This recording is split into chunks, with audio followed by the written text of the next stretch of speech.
In this week's Parsha, of course, Miriam dies, and the well that's been traveling with the Jewish people for almost 40 years suddenly disappears because the well was in her merit. And people start complaining, forgetting the fact that for 40 years they had this miracle right in front of them. That this well not one was giving water, but wherever they went, the well went with them. And like we're getting free food, the manna from heaven. They're getting all these good things. They're protected by the clouds of glory. This is to teach us that gratitude is something people don't always have, especially when they're used to getting something for free. There's a great line in Fiddler on the Roof we're all acquainted with, where in the opening scene, they introduce the beggar. And someone says, here's a kopeck. There's 1 kopeck. Last week you gave me 2 kopecks. He said, I had a bad week. So because you had a bad week, I should suffer? But it does epitomize this whole attitude. You're getting all this stuff. God is taking care of you in the wilderness. Water, clouds of glory, and everything. And people complain. And then Aaron dies, and they're complaining to Moses. God tells Moses, speak to the rock. Now remember, he lost his brother and sister.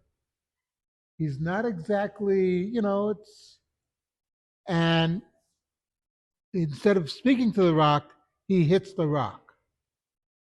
And for this he's punished, because he should have controlled his temper more.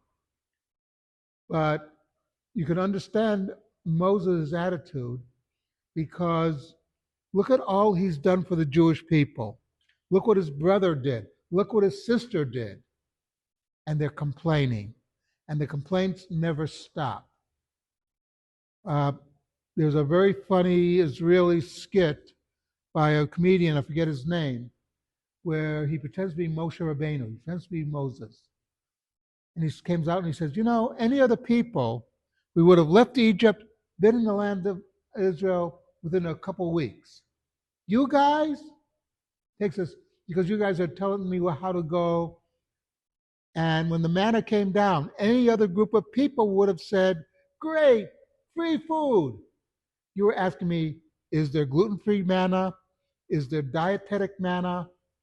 Giving me all this headaches.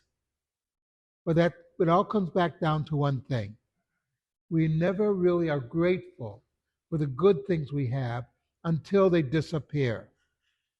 If you're healthy, you're not grateful about it until you're sick and can't do certain things. We live in freedom, and a lot of people are not grateful for the fact that we live in freedom. That until, by the way, it disappears. This is the human condition. We're never grateful for those things we have when we really should be grateful, because, for instance, people complain about how hard life is economically. We're living better than most kings in Europe did 500 years ago. Stop and think about it. So it's something that we should always be grateful for, all the little things that come our way that God has blessed us with. Once you are grateful for those little things, you'll appreciate life a lot better, and you'll appreciate God a lot better. Something to think about.